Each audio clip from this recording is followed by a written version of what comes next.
Let's learn about stroke today.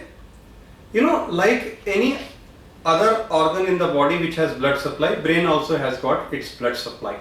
So when the blood supply is cut off, we get a disease what we call as stroke. In a layman's term, what we call as paralysis of one half of the body, sometimes lack of speech. We'll talk about that. So if you see, normally what happens is, if you see, this is a blood supply coming from the heart. We have a brain, right brain and left brain. It is supplied by various blood supplies coming from the heart, originating from our aorta. So this is a normal routine which is going on in the brain. So what happens in stroke is, suddenly one of the arteries get blocked, and the area which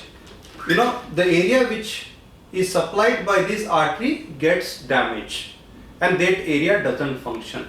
Normally our brain has got various lobes. Every lobe has got its own function, and they manifest whenever there is a cutoff of the supply, that area doesn't work, and that manifestations will be there. So unlike heart attack, where the blood supply is only stopped, in brain there are two dual things which occur, opposite things. Like the artery can get blocked and the artery can get ruptured. The treatment is different. Now what I am going to talk about the stroke is the conventional, just like a heart attack, what we call as a brain attack, where the artery gets blocked. Because when the artery gets ruptured, the treatment is entirely different. So what are the causes and manifestations of stroke? Usually one should know, usually stroke occurs after the age of 55 or 60 in 80% to 85% of the cases. But recently we have a boy of 15 years who got a stroke. We have 30 years, we have 40 years. So stroke can occur at any age, but it is uncommon before the age of 40 years. And what are the common things? We should know there are certain reversible causes, there are certain irreversible causes. Like age we cannot reverse, our gender we cannot reverse. If there is a family history of stroke or family history of diabetes is there, we cannot reverse that. But what is there in our hand? Like smoking, very important cause of stroke. Hypertension, control the hypertension, we decreases the risk. Diabetes mellitus, excessive alcohol consumption, cholesterol, increased cholesterol problem in our body, which can cause stiffening of the arteries, and arteries can get blocked. In addition to that, we can have a cardiac heart problem which can lead to stroke, like irregularities in the heart, a valve disease of the heart, or recent myocardial heart attack where the valve becomes fragile and it can throw a clot there in the brain and get occluded. So the common thing is, when a person gets stroke, suddenly you should remember that there may be a dysfunction of the face, dysfunctions of the arm, loss of speech and imbalance. This is a commonest thing which patient with stroke they have. But other things can be there, like sudden imbalance with double vision, slurring of speech. That can be a stroke.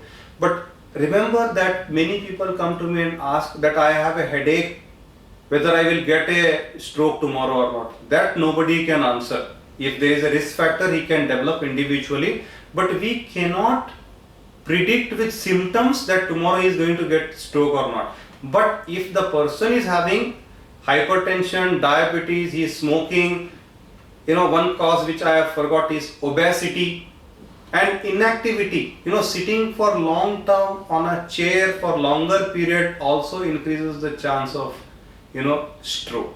So those are the manifestations of stroke, and most of the stroke are acute onset, means sudden onset.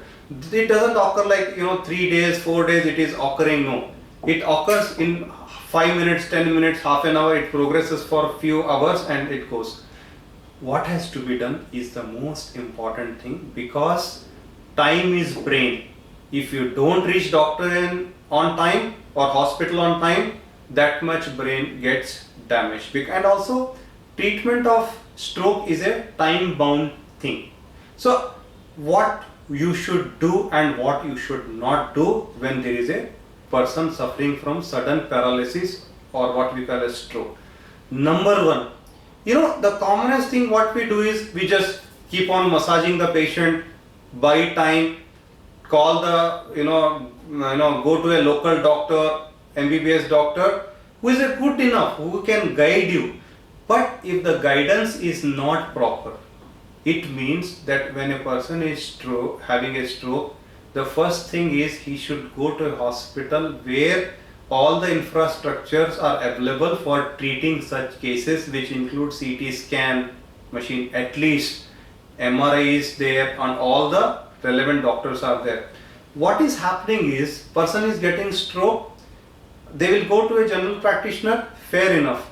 If they tell a CT scan, you go to a CT scan to a place which is going to take 1 or 2 hours, the report will come in the evening, the precious time is lost, the brain is gone, the person is going to remain paralyzed for, maybe lifelong, we don't know. If he is fortunate, sometimes he may recover. Second thing is, people giving aspirin or any blood thinner before getting a diagnosis done, like a CT scan done, because I have told you, if the artery gets ruptured, if you give aspirin, it will have detrimental effect, the bleeding will increase. That itself means the first thing you do with such thing is you should reach the hospital, because the time limit nowadays we have is 4.5 hours for injection. There are 2 relevant injections for this. One is Altiplase, second is Tenecteplase. Recently, Government of India has approved this Tenecteplase, which has been used in the West. So that is better than, I feel, Altiplase, because it is more potent and rapidly acting. You don't have to have so much infusion for 1 hour. You have to just push after the CT scan done. But there is a time, less than 4.5 hours is a time for these 2 drugs. These are called clot bursting drugs. If this doesn't work, they do something called as angiography. When they see that the artery is blocked, then there is a procedure called as thrombectomy, which can be done, which is nowadays available in various hospitals in India as well. But there is also time limit. The best results are if the patient fits into the criteria of thrombectomy within 12 hours. Some people go up to 16 hours. They just go with the angiography and take out and suck out the clot, and the chances of recovery are much better. But if the person crosses 24 hours, only treatment is physiotherapy and prevention of a recurrence. Then how to prevent a recurrence? That is a second thing. One is we have already treated the patient or people who have more than 24 hours. Number one, blood thinners like aspirin, clopidogrel. Then cholesterol lowering agents. Then control of blood pressure, control of diabetes, and decreasing the obesity, stopping smoking, stopping alcohol, lifestyle changes, regular walk, yoga, pranayam. These are the main thing which will prevent from recurrence. That is how you stop getting another attack. And physiotherapy regularly, if they do, they become again back to normal over a period of time. So today's message is, when a person gets paralyzed, please reach a hospital where infrastructure is available. You should know there is a drug, clot busting medicine, which is available, which has to be injected within 4.5 hours. No aspirin or any blood thinners before CT scan done. And number 4, we have thrombectomy.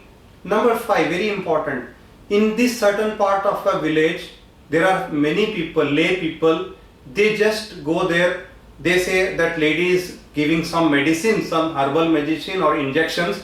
We have found out that people have died because of those injections, because there was bleeding, and they just give a similar medicine what we give without getting a CT scan done.